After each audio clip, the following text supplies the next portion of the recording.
The following is a presentation of iRacing on PTRTV. We'd like to thank all of our channel partners for their support.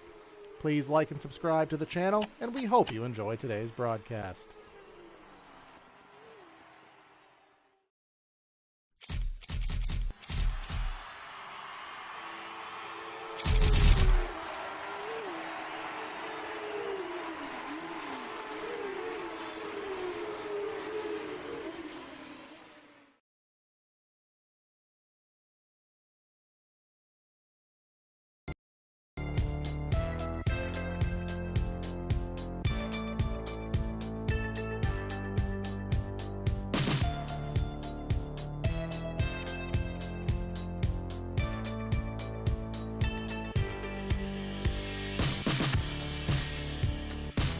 The Bull Ring in the little town of Kokomo, Indiana.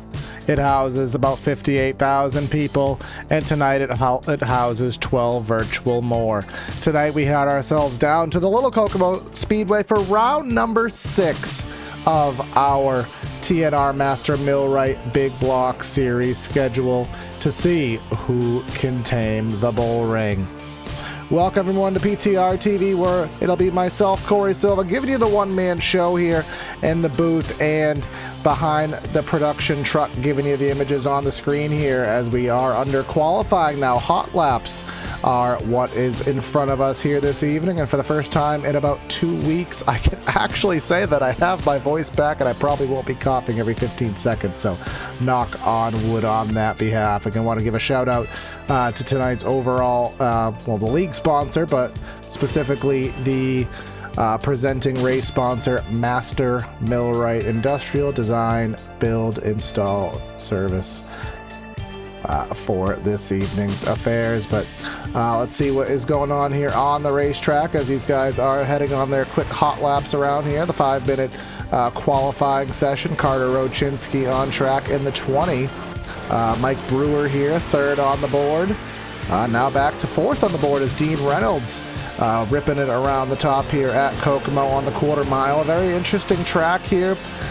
Very, very wide. It's almost like infinitely wide. It does seem. You kind of saw that from our top-down blimp cam. You can see where Reynolds is. It's almost like I'd say 7 or 8 lanes wide here across the entire perimeter. Well, I guess diameter, width, some geometric term of this racetrack here is Brian Rubel, excuse me, are about 3/4 distance here. You can see there's a little bit more banking up there against the fence, and that's where these guys were running, and they were wearing it in, but the track did get reset. It did get watered in and turned up a little bit for this qualifying service, so some fresh clay for these guys to turn their lap times, and of course no one other than Brady Cornett leading it down here on the scoring pylon here with that lap time of 12.922. Him and Zach Weisenflew, the only ones to break into that 12-second barrier.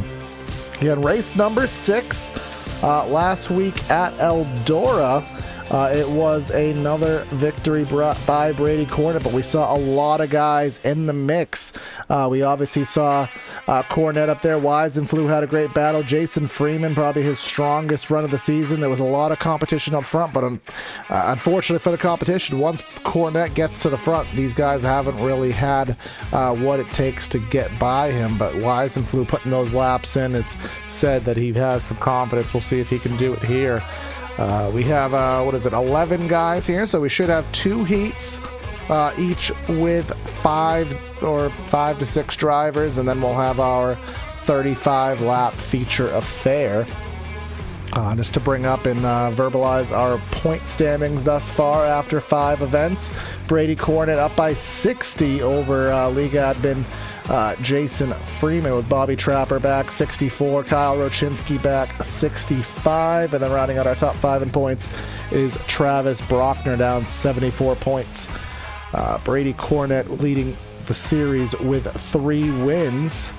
The only other winners that we've had this season are, I do not believe, series regulars anymore. We had Carson Sylvester and Gavin Manning, who I don't think they are with the series anymore. So of the regulars that we do have, still looking for the first non-Brady Cornett to bust into Victory Circle and grab the trophy. So we'll see if that does perhaps happen tonight. But I want to thank everyone for tuning in here to PTRTV. If it's the first time, don't make it your last. Hit that like and subscribe button on our goal to hit 1,000 subscribers by the end of the year. So every last bit helps there. So if you haven't done so, of course, please do that for us. But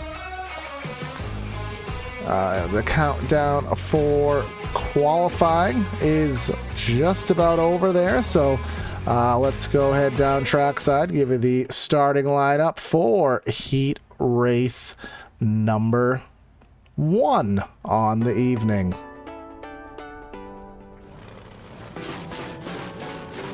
Down trackside here for heat race number 1. Mike Brewer is going to be in the first position with Dean Reynolds to the outside. Brady Cornett in third, Bobby Puckett, Eric Bonham, and then Travis Brockner.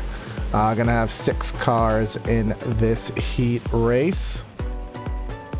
Welcome back to the Cornett Wise and Flu Show in chat. That's a top tier driver there when you can chat, and actually he's still on the grid yet. Get out of YouTube chat, Brady, and get on the grid so we can get this race underway. Just as a little bit of a heads up, I'm not sure how well our live telemetry is going to work here. Last time I did a broadcast here from Kokomo, we didn't have any live telemetry because of how short this track is. iRacing doesn't do a very good job with outputting live gaps because the track is so small, so we may not have that on the ticker. Our weather conditions here this evening, 67 in the air with a 53-degree track temp. My gosh, I don't think I've ever seen a track temp that low in sim, with a 9-mile-an-hour wind and absolutely dry as hell conditions here. No moisture in the air with a 37% humidity. We'll see what happens here. It'll be very interesting to see what line fires off, whether it be the outside or the inside. Again, I think these guys will be going up to the top of the track with that banking, but as the surface does wear, and especially heading into heat 2 and then into our feature, it'll be interesting to see if any of these guys do choose to slow roll the inside of the racetrack right on there on those tires. It does come in.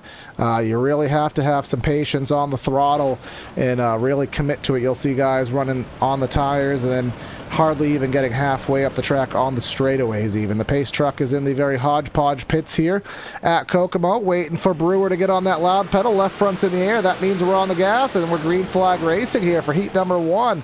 Over rotated, it's Brewer on the inside of the track. That's going to give Reynolds a chance to rim ride, grab the banking to his advantage there, get that lead there from the outside of the racetrack. Brady Cornett's going to try to fill in the gap there. Got to watch out for that opening on the entry of turn 1 there. That can cause some issues for some of these guys, but thus far all is well with Brady Cornett getting into second. Brewer again falling back to third there. Kind of over-rotated trying to run the bottom, and it cost him 2 spots off the get-go. Dean Reynolds driving off here, running some good times. He actually got a lap in the 12s, and he's going to hit the fence there off of 4. Some contact there. Brady Cornett's going to go for the lead. He's going to drive it on in there. Dean Reynolds is going to try to get right back to him. Contact there, and then we do have someone there. That's Travis Brockner having some issues there, but it doesn't bring out the yellow flag. Dean Reynolds not done yet, trying to fire off and seeing if he can make something happen here with Cornett. He does have the speed. He was running very comparable lap times. I don't know what happened to Brockner or why it didn't throw out a yellow. But either way, these guys are heading at it. Brewer just behind in third with Bobby Puckett just behind there. Eric Bonham has fallen back a ways, but hanging on in there. Again, the invert will benefit those at the tail end of this field heading into our feature. But with these super fast lap times there, Brady Cornett right rear tapping the wall there. Got to be careful with that. But so far, he has pulled away by a handsome margin, and looks like our live telemetry is working. So updates must have happened here since last time I did a broadcast here. But coming down here to 2 laps to go. Brewer, again, our pole sitter, who never even got a lap led on the evening. He's back in that 3rd spot.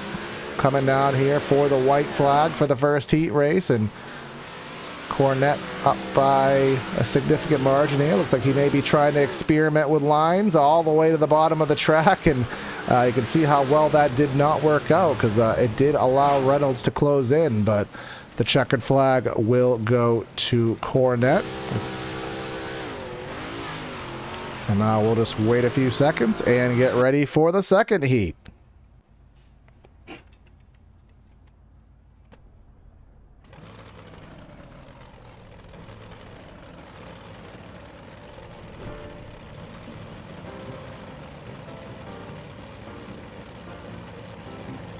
All right, our heat grid for the second session. Brian Rubel in first, Jason Freeman in the 20, and then Zach Weisenfluh, Kyle Rochinski, and Carter Rochinski rounding out the field for the second heat. Our top-down view here from the Kokomo Speedway. Cameras courtesy this evening of SimTV and Finian DeCunha. But I think the pace truck is already... Oh, actually, no, they're not. They're just kind of laying back here. Again, our very hodgepodge pit lane here. You can see that little random lane that was inverted. iRacing didn't have the ability to do external pits when they built this track.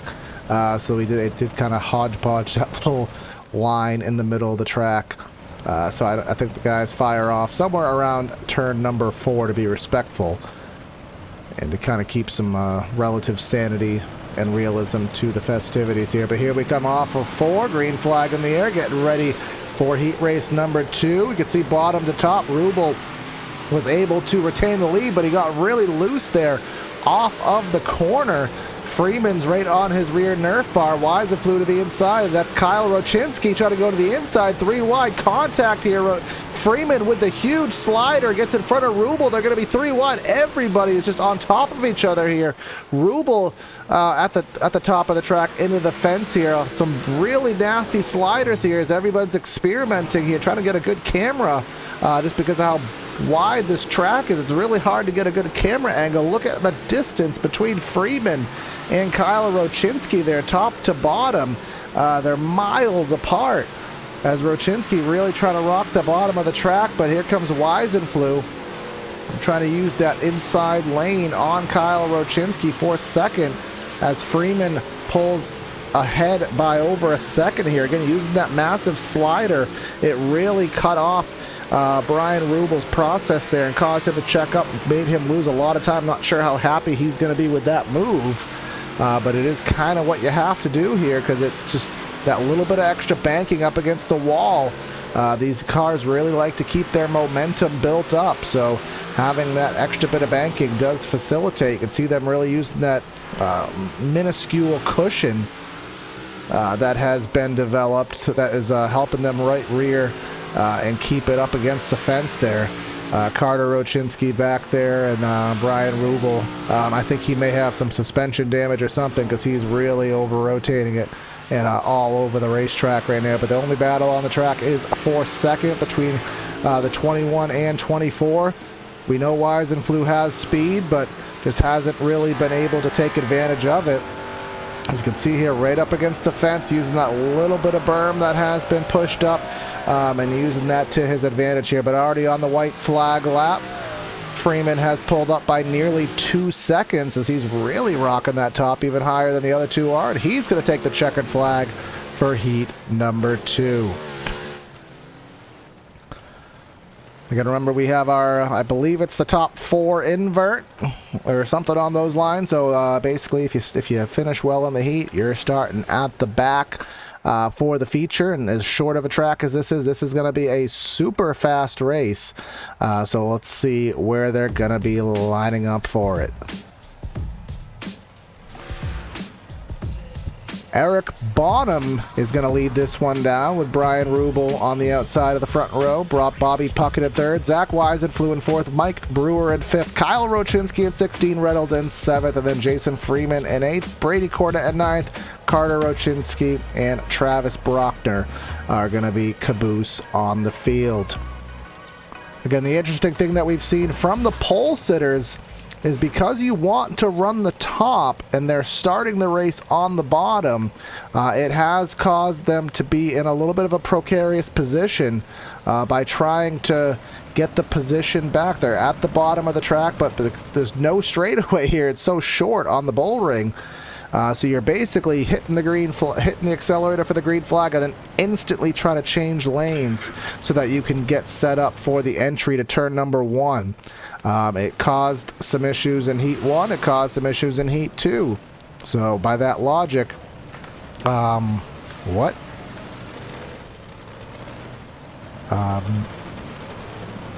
Not sure what happened there, but yeah. I guess we're all back and going now.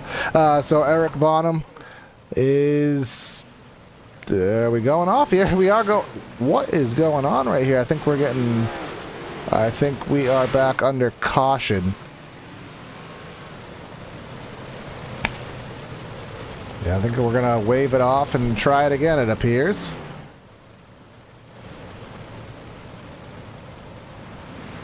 All right, take 2. Get Bonham just out. What is going on? Everybody's so far back. They're 4 or 5 wide there at the tail end of the field. I'm not sure why everybody was just lagging so far back from Bonham, but Bonham will take it to his advantage here as everybody else is just absolutely just all over the racetrack trying to use that, trying to fight through the field here. Again, all your invert guys trying to get back here as Freeman up and over with the acrobatics. And that is going to bring out the, I guess if you want to call it, the second caution of the race. Let's go back on replay here. We'll use our blimp cam because there's just too much going on to use anything else.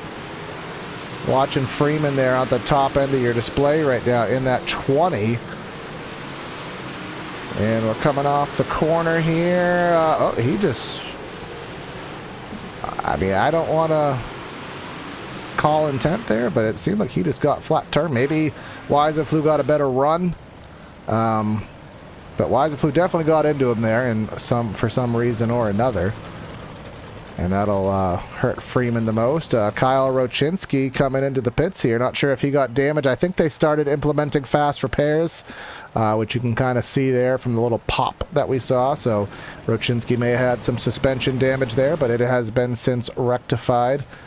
And we already are on 1 to go, so this field is, you kind of see the tickers just kind of going all over the place, so we'll turn that off until the green flag comes back out. Eric Bonham is going to fire it off, and Mike Brewer to his outside. Rubel and Puckett row number 2, green flag back in the air. Again, these starts are really hodgepodge here. Brewer trying to get on the bottom there. He's going to over-rotate. He's going to get into Bonham. Bonham's going to be all the way to the bottom of the track. There goes Rubel on the fence. Cornette has already got himself up here. He's up to 3rd.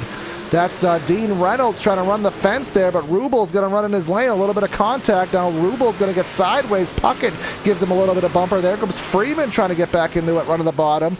Rubel all the way on the bottom of the track, but now up front, Brewer's pulled away by about 3/4 of a second or so. He's running right on the tires to the inside of the track with Cornette rim riding the fence. It'll only be a matter of time before they meet in the middle here. And then look at the speed differential there, top to bottom. Cornette really using that top. Now Brewer's going to have to call defense on it and stop the bleeding and change lines here as more contact. Wise and Flew and Freeman. I don't think they're on the Christmas card list right now, as they're going to go side by side again. So far, Brewer still holding the gap up front. Somebody, that's Bonham there, doing the Tony Hawk wall ride there.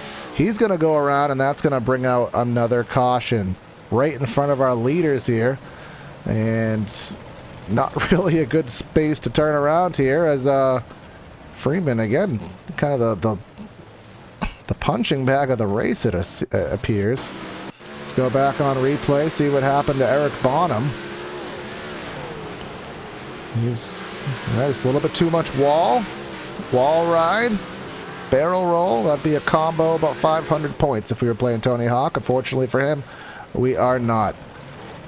Back to live action here. Rubel trying to get in the pits here. Again, just very hodgepodge pits here at Kokomo in Sim, so sometimes it's a little bit easier said than done to navigate that car down to the inside of the racetrack. As Cornette was able to get up to second, but once Brewer started running the fence, again, it just becomes increasingly hard to make that bottom work, but the pace truck is already making that hard left turn into the pits, and Cornette really trying to do his best to time it and stay with Brewer, because that's going to be the magic ticket to staying with him and having a chance at the win. He's going to get on that loud pedal, and he's going to do exactly what he needs to do. He's going to keep the right rear on him, but Brewer's going to get the lead. He's going to clear by just enough to get to the top in turn 1 and 2, and that is going to prove to be a very important bit of driving by him. Dean Reynolds trying to run the bottom of the track. Here comes Zach Weiserflew underneath Bobby Puckett to no avail. Who is that running the bottom of the track? That is Dean Reynolds in the 79, the only one running the tires down there, as just up in front for the lead. Here comes Brady Cornette. He's going to go down there, try to pull off the extra super slider on the bottom of the track. That's how you do it here at Kokomo, and he's going to do it. He's going to do it successfully. He stayed alongside of him, and then was able to keep the top of the track in the subsequent corner and take the lead. Cornette really knows how to make those sliders, but he hits the fence, and somebody else doing the Tony Hawk move. And that's Freeman there getting into the track opening there, and then Rubel has nowhere to go. Again, that track opening, I talked about it in one of the heats. Somebody else is upside down. My gosh, what is up with this?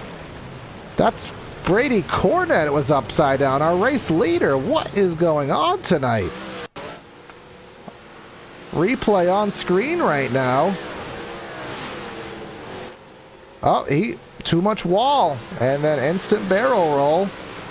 And that was Travis Brockner and Eric Bonham, who each got bumper cars into. So again, just tried to run the cushion a little bit too aggressively, and into the pits. There goes the pop, but there goes the fast repair. Unfortunately, at least with the telemetry that I do have thus far, he is a lap down. Telemetry in the do not count cautions is very wonky, so perhaps that will update. I believe it will. At least for a brief moment of time, it did say he was a lap down, but we will see what the final telemetry says. Now I think it's evened out and he's back on the lead lap. But now he's going to have 20 laps to go back to front here. Again, I don't think we've ever seen so many cars going upside down, but at this point in the race, most everybody has already burnt their fast repair. Almost half the field is burnt to fast repair, so it'll be interesting to see if who has the ability to withstand some more damage if they do get it. But the green flag's back in the air. Brewer riding the fence. These guys got to be careful with the fence. We've seen everybody flipping and getting into it. Who was that? That was Travis Brockner, I believe, who hit the gap there, the pit opening, and that caused him to get into the fence. Brockner just behind him. I think they're 3-4 wide. Underneath him, there goes Weiserflew all the way on the bottom. Eric Bonham to the inside of the track. Rubel having some issues here. Bonham has fallen back, but we're still under green flag. Brewer up by about 1.5 seconds on the rest of the field. Now who's wall riding? Cornette again, and that's going to be terminal damage. That thing is crab walking, and Freeman, or was that Carter Rochinski, absolutely mutilates him.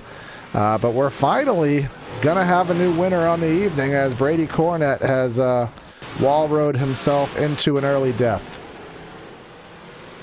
Replay on screen here. You can see he was underneath Freeman, headed to the top of the track. And just a little bit too much wall, literally a carbon copy less the barrel roll, but you can see the crab walking and the broken suspension, and unfortunately for him, he got hit again. But unfortunately, he's already burnt his fast repair, so we're going to have a new winner on the evening, so that is good for parity in the league. And for our second place driver, Jason Freeman, who has had issues, so we'll see if he can use this as an opportunity to get some points back. So I do have the back-end telemetry to show this. Well, to at least verbalize it. I can't show it. But it looks like 1, 2, 3, 4. 4 guys have already used their fast repair so a third of the field has already burnt it. So it just shows what we've been dealing with, and looks like Cornette's still on track. I don't know if he was able to get some manual damage fixed, but still in the session as There goes the green flag back in the air. Brewer gets himself back to the top of the racetrack. Wisen flew up to second now. You can see how that top is slicking off. We'll see if these guys start to run the bottom with more regularity. Dean Reynolds has been doing it quite successfully much of the evening. Bobby Puckett trying to go to the top of the track and seeing what he can do there as Wisen flew again, running the tires on the bottom of the track and just trying to shorten this quarter mile down to about a 2/10 mile track, and even some slick line has developed down there, but another caution flag. I didn't quite catch that one. It may have been Freeman. Didn't quite catch it live, and I don't see... I think that may have been it. This is the only thing that I have. I don't know if that would have done it, but that's really all that I can find that happened there. So, with what's been going on, I mean, the speed, the hardest part for these guys is that the top of the track is where the speed is. But it's such a risk, because once you get up there, if you get that right front, that right rear into the fence, it hits, basically throws the car in the air. I mean, you have the Nerf bar there on the right side underneath the number to protect you, but for the most part, it's not, you know, you don't have fenders to block the car in. Once that tire grabs the wall, it is kind of a known little thing on iRacing that it gets a little wonky, but once the tire hits the wall, the car is completely vulnerable, so you kind of have to be very careful when you run that line, and I think you see more people running lower, but let's see what's happened. Brewer's been good on the restart. Some contact there that has sent Puckett high on the track. Green flag back in the air. Dean Reynolds with a good position on the bottom of the track. I think they may be 3 wide here, but separated by 7 miles, but Brewer's going to lose the lead on the top of the track to Wisen. But look at Dean Reynolds running the tires there on the bottom of the track. He's running successfully, but look at the difference in the distance between them. It's almost like 100 feet. But Dean Reynolds really shortening this Kokomo Speedway, is temporarily the race leader, but Wisen is able to maintain that momentum up top, and we're going to have another caution. Kyle Rochinski this time, and Brady Cornett just barely misses another incident. Cornett is still on the lead lap. I thought that was terminal damage, but I guess it wasn't. Replay on screen again, just getting stuck in the fence there, and it was a little bit of a spin. But so Cornett must have got some, you know, the crew must have just manually repaired that car enough. I mean, I'm sure it's not 100%, but it seems to be going just fine. But thus far, again, Brewer, he's been holding the lead for a good portion of the race. He had a couple good restarts, but that last restart wasn't as good, and it allowed Wisen to have that position that he needs, and Brewer wasn't able to get to the top of the track and clear himself as he has been on the other restarts, so that allowed everybody to stay with him. So we'll see if that does happen again as we're coming down to 14 laps to go. You can see how slick that top of the track is. I think the bottom is going to be the favorable place to run, the grippier place to run. You just have to know how to run it. Contact there, they're door tapping each other. Not sure what that's about. Right on each other's door here. Reynolds to the top, Wisen to the bottom. They're both on the loud pedal. Green flag back in the air once more. Brewer to the bottom of the track. Everybody else running the fence. Wisen on the top of the track. It looks like he's going to be up there just fine for the time being. Reynolds going to go all the way to the bottom of the track. Reynolds is behind him. Brewer is the one all the way to the bottom of the track, pardon me. Brewer struggling to get that same luck down there that Reynolds and company had before. Just behind that, you can see Brady Cornett trying to do the best he can with that damaged vehicle. Travis Brockton to the bottom with Jason Freeman down there. And Kyle Rochinski is trying his best to flip that car around. Still hasn't managed to do so, at least this time by. Freeman up there. I think we're battling up front still. Wisen on the fence. Brewer all the way down in on the bottom of the racetrack. Really trying to figure out how to utilize that tire line, and we're going to be under caution again. And it's going to be Eric Bonham. Replay on screen. Cornett just behind, and it's just another classic example. I think it's maybe the 7th time we've seen it in this feature alone. Gets, you know, run too high, gets stuck in the fence, and he is still upside down, and we are back to live footage. Oh, he has finally reset himself.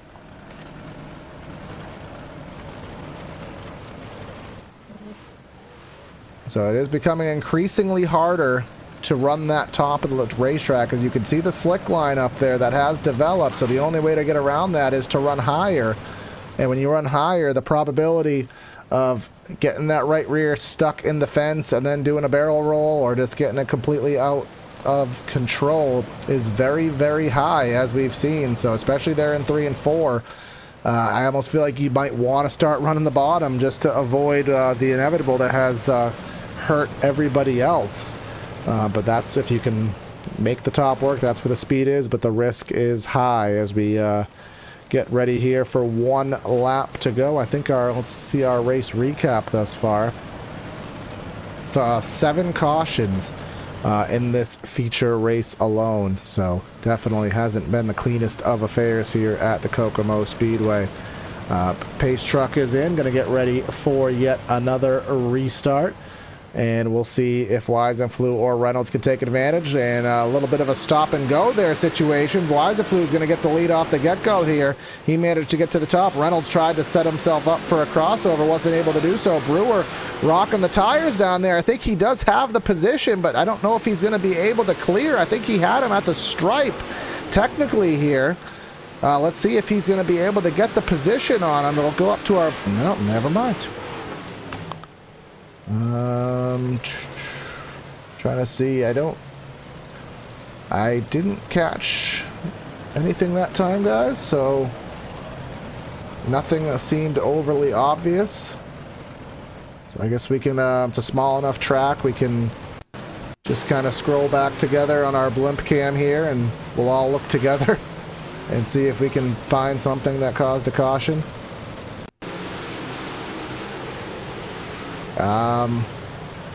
I don't see anything, so yeah, I have no idea. Just calling it straight, guys. Literally have no idea. Sometimes it just happens.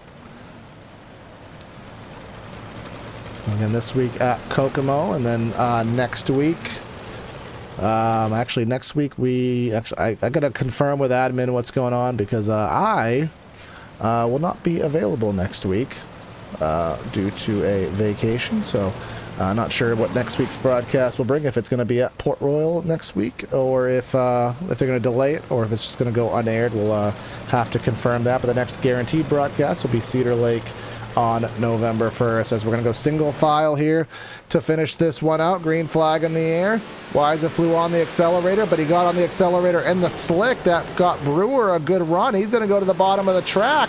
Thought he was going to make a little contact. He's really shortening the distance here around the Kokomo Speedway, running that all the way down on the tire line on the inside. I thought he would have went to the wall and tried to take the line away and clear himself, but he's not trying that. Dean Reynolds up there. Brady Cornett, if he wins this race with that car, my God, I don't even know what to say anymore. I completely wrote him out. I thought he already had the fast repair, and here he is trying to win this race. But Weisenfluh hit the fence there. That's going to give Brewer the sole possession of the lead.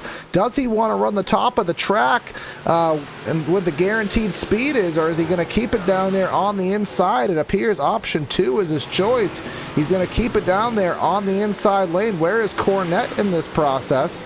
He's in 3rd here with Dean Reynolds. Now he's back to 4th, and another caution. And it's Jason Freeman. Let's go and see what happened to him.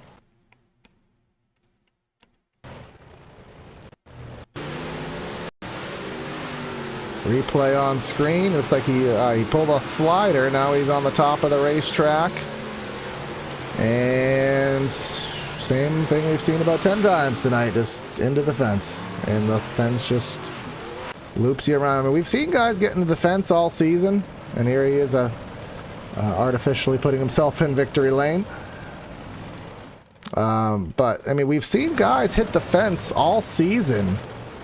I don't know if it's a thing with this specific track, but I just don't recall ever seeing that happen. I mean, I'm not huge in the dirt community on iRacing, so I don't really know what's the whole odds and ends of it sometimes, but Yeah, I've not seen this issue become so common, but we'll talk to these guys in their interviews about it. But that pace truck is in, and we're going to try it one more time. We only got about 4 to go. Let's see if we can do it. Brewer's going to go high-low, get himself that good jump. Now he's going to go right to the bottom of the track. Cornet in at second. Weiserflew trying to run the fence here. See if Brewer can get his first win of the season. He's got some people in chat rooting him along here, but it looks like Cornet's figured out how to run that bottom of the track. Weiserflew's still committed to the top, and if he can do it without hitting the wall, may have a good shot at it. We'll see if we can do it.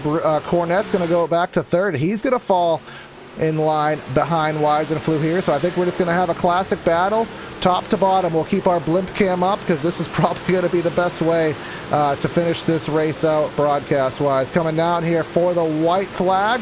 What line is going to work? Is it going to be the tires to the bottom for Brewer? Is it going to be the fence with Weiserflew? What's going to happen here? Coming off a 2, Brewer has it on the bottom. Weiserflew's going to put it on the fence, put it on the cushion. Can he get it to the line? I think it's going to be a drag race, but Brewer is going to get it. Mike Brewer gets his first win of the season. Got the slow roll here. We have absolute mass calamity going on here at the tail end of the field, but Brewer with the great job here. Fireworks going off here in the infield, and we have a new winner here in the TNR Master Millwright Big Block Series season. So let's go down and give you the final results here today from the Kokomo Speedway. With our feature win, first time we've had outside of the first couple races, the first regular other than Brady Cornet to put it in victory lane, Mike Brewer in the 39 with Zach Weiserflew with the second. Brady Cornet, that heavily damaged 2 machine, manages to pull off a third. Kyle Rochinski in 4th, Dean Reynolds in 5th, Bobby Puckett with the 6th, Brian Rubel in 7th, Travis Brockner in 8th, Carter Rochinski in 9th, Eric Bonham in 10th, and then the only other driver is Jason Freeman in 11th. So let's go ahead and try to get our post-race show underway here. Start in victory lane. Mike, you got a copy, bro? Yes, sir. All right, first time someone, well, I mean, I'm not going to count the first couple races because other people have already left, but Brady Cornet's had the season under wrap, and first time we've seen a regular put it in victory lane, but definitely didn't come easy. We saw how many guys kept hitting the fence and barrel rolling, but you really had that tire line on the inside. You kind of had that slow roll work, and it put you in victory lane, man. Talk about your race. Oh man, he started off good there, and then Brady got by me. I was like, yep, here we go. Brady's really good. Hats off to him. And Zach, everybody here, they're a lot of fun to run with. But I know here at Kokomo, when it gets slick up there in the top to bottom, right around those tires, if you can just let it roll like that, it's pretty quick. Yeah, what was the risk versus reward of running that top? Because, I mean, obviously, as you said, as it wore out, the line of hitting it and not screwing up became so narrow. But it definitely had speed, but I saw at least 10 guys to a barrel roll off the wall. When did you kind of decide, yeah, I'm not running that line, let's make this bottom work?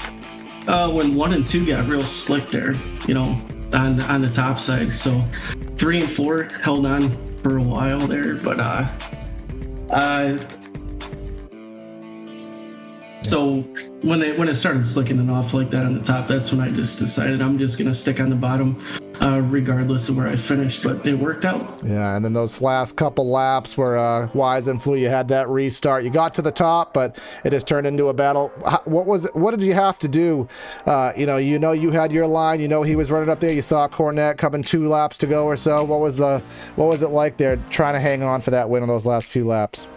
Just protect the bottom, let the tires work, try not to get too throttle happy, just let the car do the work and keep the tires hooked up and just hold the bottom, protect the bottom, because I knew I could pull Zach there off the corner, but I seen Brady back there, and I knew he was back there. He was probably throwing at everything he had there, so. Yes, he was, and he had a massive comeback, but it wasn't good enough because it's your race tonight, man. Who do you want to give a shout out to? First off, I got to thank my cousin Mark. He's watching. He watches every week. He loves this stuff. We take him to the real races and stuff like that too. He's just diehard. So thanks, Mark, for watching. Appreciate it, man. Hope you're proud. guys, Master Millwright and all these guys for putting it on, Brian and Jason and Garrett, you for broadcasting. I thank my wife for letting me do this too. My son, he likes watching me do this too, so he's 6, so I let him practice every once in a while, so who knows, maybe he'll be out here running with us here eventually too, but And you did have Mark in chat rooting you on, man, so he was definitely helping you along there, and congrats again, and maybe we'll talk to you soon. Hey, looking forward to it. Appreciate it. Thank you. No problem, man. And now we got second place, Zach Wise. Hopefully you got a copy, man. Hey, what's going on? Yeah, so you made it interesting there. You guys had that classic which lane was going to work, and unfortunately for you, at the bottom, slow rolling the tires seemed to work there. The top was very high risk, as we saw with a lot of guys having issues. Talk about your race, man. Yeah, I mean, got in the wreck early, but, we had to come from the back a little bit. We took the lead. It just happened to be that 1 and 2, the top slicked off a lot more than 3 and 4. If you were able to hit the top perfectly in 1 and 2, you were super fast, but I kept screwing up every so often and would just touch the wall and straighten the car out. But 3 and 4, we were able to flow right through that corner real nice and make a run, but 1 and 2 just wasn't it for us tonight. Yeah, I think I counted, we had I think 10 cautions in the feature, and about 8 of them were literally all guys just pounding the fence there. Is that something that you kind of expected here at Kokomo? Did the track kind of wear out a little bit faster in a different way than you expected coming into it? Honestly, I thought the track was going to stay very top dominant. But Brewer, he had that thing rolling on the bottom. He was able to pedal that thing right around the tires and really get the drive off the corner on both ends of the speedway. I mean, congrats to him for that. I mean, he put some work in. Yeah, I mean, we're talking all season. Brady has been dominating the season. I thought you were going to be the first one to break into the win column besides him, but Mike had you beat tonight. We'll see if you can do it next week at Port Royal or Cedar Lake coming in the next few weeks, man. Who do you want to give a shout out to for your probably your millionth second place of the season? I mean, I really got to thank Brady. He's always fun to race with. I mean, it sucks for him. He had a tough night, but he still came back with the podium. He got third. I think he took that fast repair just a little bit early. He got in another wreck, but I mean, congrats to Brewer on that big win. He really rolled the bottom well, but I mean, I got to thank Brian for putting on this show and all the racers. I mean, for the most part, we're pretty clean. We all give and take, but it's a good series and I like it. Yeah, it's definitely fun to call, man. We'll talk to you soon. All right, thank you. Have a good one. 2 minutes. And on the third place on the bottom end of the podium for the first time in a while, Brady, you got a copy, man? Yes, sir. I got you. All right. Well, first off, how the hell did you take a crab walking car and get it back on the podium? I don't know, man. I just fought with everything I had in me. Frustrating, man. Had that one, I believe. We pulled off and we checked out, and I don't know, just I guess lack of experience here. I've never ran any type of car on this track before till today, and I don't know, man, just very frustrated at myself. Yeah, because there was a couple things I saw you guys had. There was that pit entry that was hitting a couple guys, but obviously the risk versus reward of hitting that top once it wore in, you had about a foot of leeway, or you were going to be in the fence and upside down. Did you kind of consider trying to make that bottom work a little earlier like Brewer, or were you just kind of set on that top?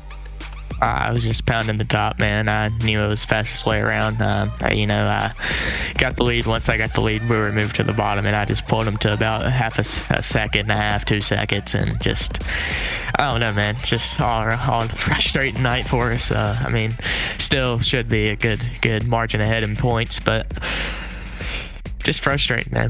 But we'll take it as a learning curve and put in our work next week at Port Royal.